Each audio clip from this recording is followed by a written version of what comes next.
Alors voilà, l'éclipse du 12 août arrive véritablement rapidement. Les marchands de lunettes se font dévaliser.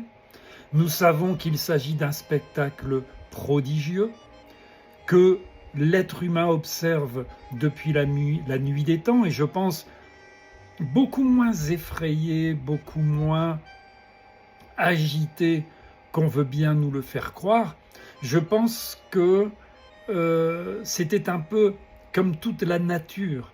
Si vous observez ce type d'événement cosmique dans la nature sauvage, vous verrez que tout s'arrête.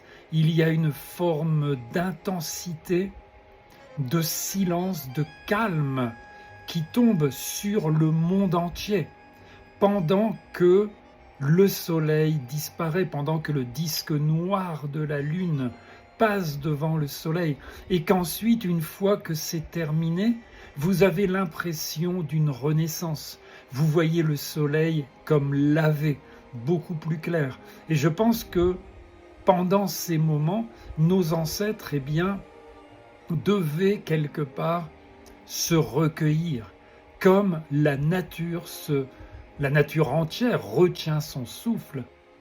Alors l'astrologie, qui est née de notre fascination par rapport au ciel, s'occupe de sens.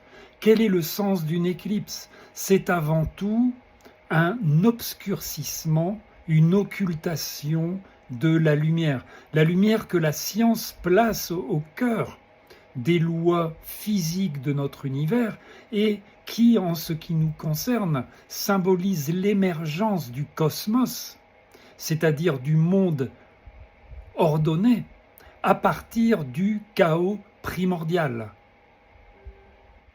Imaginez donc que au moment de cette éclipse, de cet obscurcissement, le mental est lui aussi obscurci. Il est obscurci par le passé. Que représente la Lune? Obscurci par les mémoires conscientes et inconscientes, par l'ensemble des préoccupations mentales. Et celles-ci, au moment de l'obscurcissement, ont capacité à se cristalliser.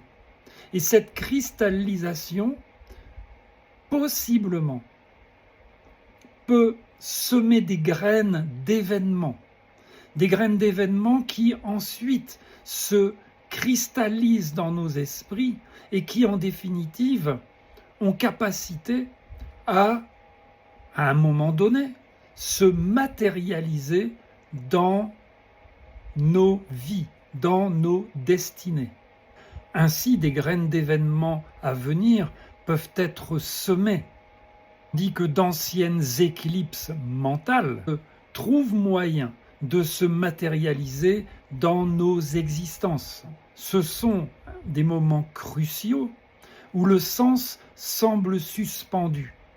Et il est suspendu à nos motivations profondes, à nos désirs secrets, mais également à notre intelligence, à notre discernement, à notre clarté d'esprit, à notre capacité de voir ces processus se dérouler en nous. L'enjeu de tout ceci peut être important, parfois crucial même selon l'endroit où l'éclipse a lieu dans votre thème. Mais dans tous les cas, elle nous invite à observer comment notre passé, nos croyances, nos conditionnements, nos mémoires parfois traumatiques agissent sur notre présent.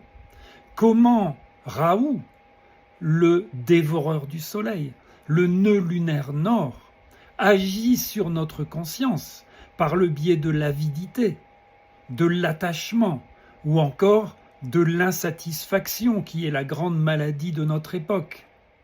Ainsi, une attention passive et sereine, passive parce qu'il ne faut pas intervenir intérieurement, donc une attention portée au mouvement de la conscience pendant l'éclipse, peut nous aider à clarifier les eaux troubles de notre esprit et à ne pas semer de nouvelles graines d'événements, et ainsi, en définitive, à renaître, à faire peau neuve, comme le fait le soleil.